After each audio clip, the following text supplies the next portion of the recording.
Donc retour à la nature, petit entraînement dans les Cévennes, le tour du Mont Aigoual, le GR60. J'en profite pour tester à mon bras gauche une Suto Spartan et à mon bras droit une Garmin Fenix 5X avec la cartographie. Je voulais savoir si c'était vraiment intéressant. Dès les premiers mètres, c'est intéressant, c'est vraiment génial. Voilà, donc c'est un peu ce genre d'entraînement là pour les Dolomites de cet été, histoire de reprendre contact avec la nature après les petits entraînements physiques de printemps.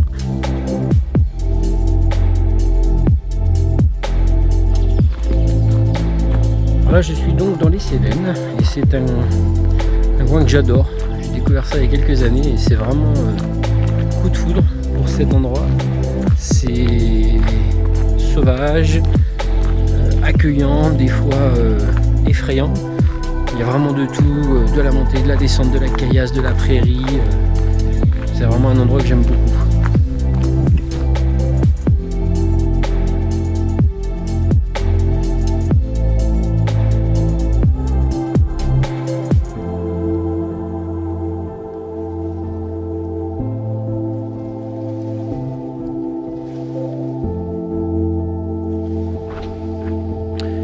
Donc je marche avec ma micro polaire North Face que j'ai déjà présenté dans une précédente vidéo.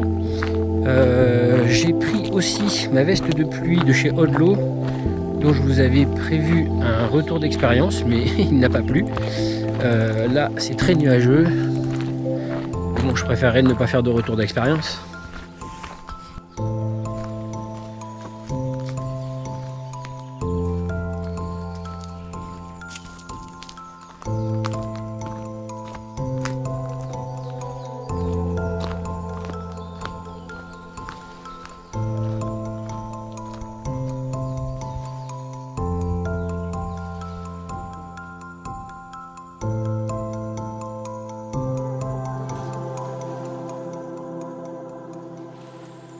Première montée de la journée.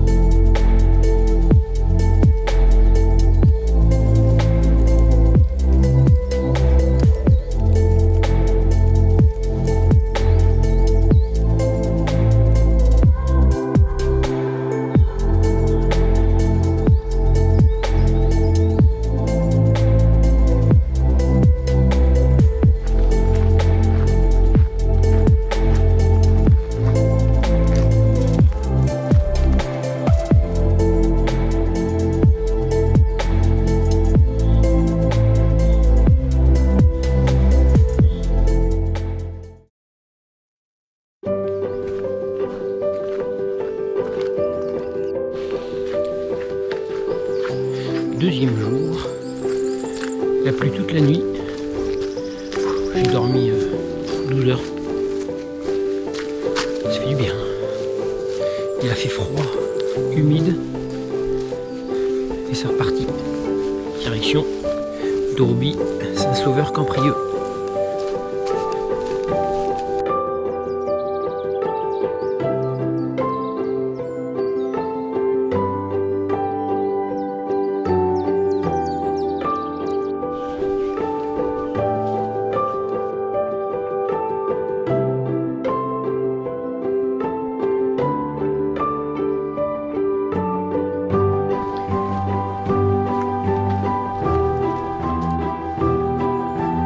De ciel bleu.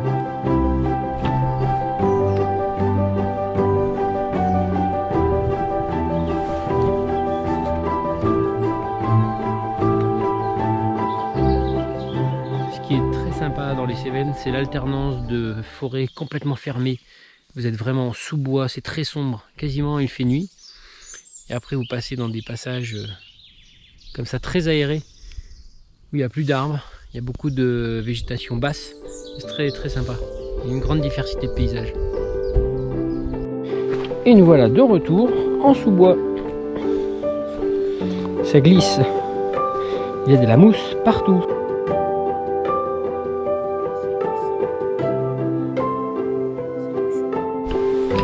Un bon sentier bien casse-gueule, ultra glissant, des feuilles de partout.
C'est vraiment léger, hein. C'est vraiment minuscule. Pas un gros passage quand même.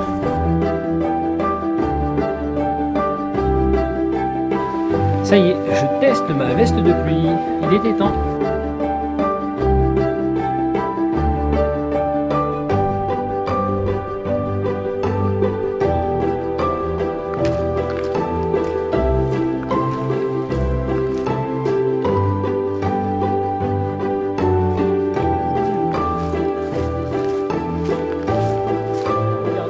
Vidéo parce que là ça passe mais à l'aise, mais le niveau d'eau ça n'a rien à voir. On dirait qu'il y a quasiment plus d'eau déjà. Par contre c'est toujours aussi joli.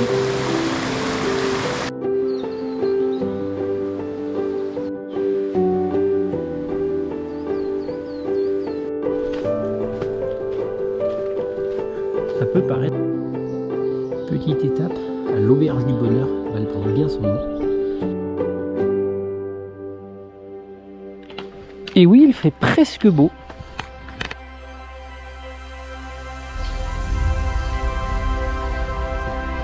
Alors le test de la Suunto sur mon bras gauche et test de la Garmin sur le bras droit. Si avec ça je me trompe. Donc la Suunto Spartan, super montre, grosse autonomie je trouve.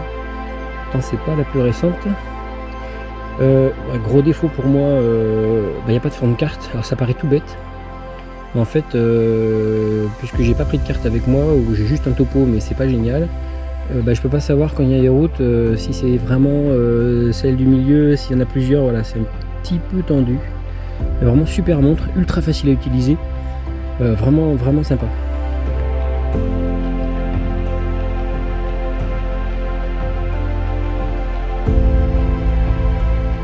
Et donc à ma droite j'ai la Garmin Fenix 5X. Autonomie moins sympa quand même. Ça décharge quand même beaucoup plus vite. Par contre le fond de carte dessus c'est vraiment génial. Je trouve ça quasi indispensable en fait. Vraiment pour se repérer. C'est vraiment intéressant. Par contre le turn by turn, je crois que ça s'appelle, c'est vraiment chiant, faut que je l'enlève parce que dès qu'il y a un virage, ça vibre dans tous les sens, c'est un petit peu chiant je trouve. J'ai pas besoin de ça surtout. Mais sympa, par contre les menus, putain merdier sans nom ce truc.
Bon, une belle ascension là encore une fois.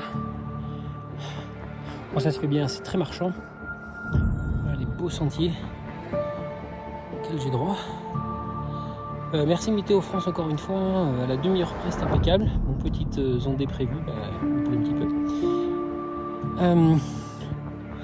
C'est la dernière étape, donc on s'en va un petit peu, hein, histoire de voir un peu l'état de forme général.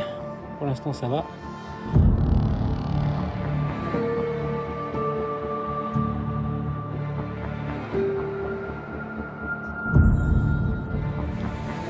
Ce qui est bien en forêt, c'est qu'on peut s'abriter parce que là il pleut juste à torrent.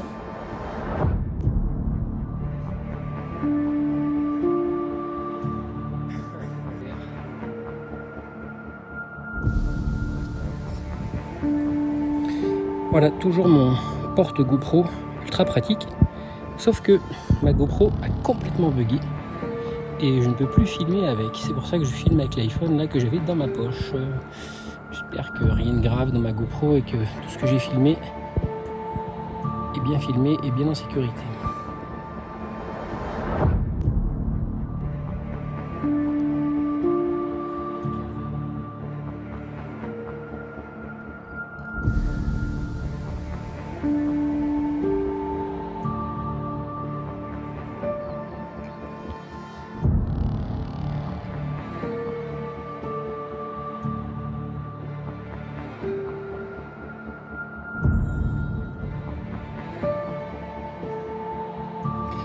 Magnifique panorama.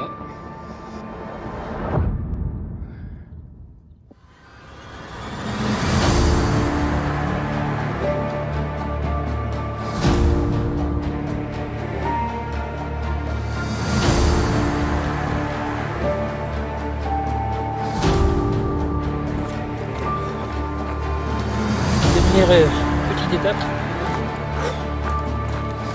Frappero, l'Espéro, noté 1h10. Le déluge s'annonce, j'ai pas envie de l'attendre. On va carburer un peu pour rejoindre la voiture. Là, si je pouvais torcher ça en 40 minutes.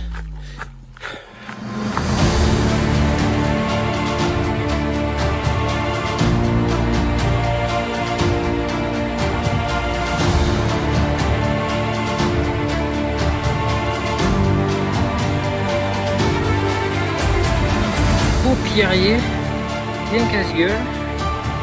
Il commence à bien pleuvoir, je suis comme un tordu. Bon, l'étape 1h10, Frappero, l'Espéro. Un peu speedé, je fais ça en une demi-heure, toujours chargé.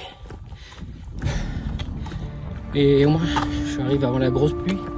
Ça sent bon le feu de cheminée dans le village. Moi, je reprends la voiture et je rentre. Ouais, j'étais attendu quand même. Il fait un temps de merde.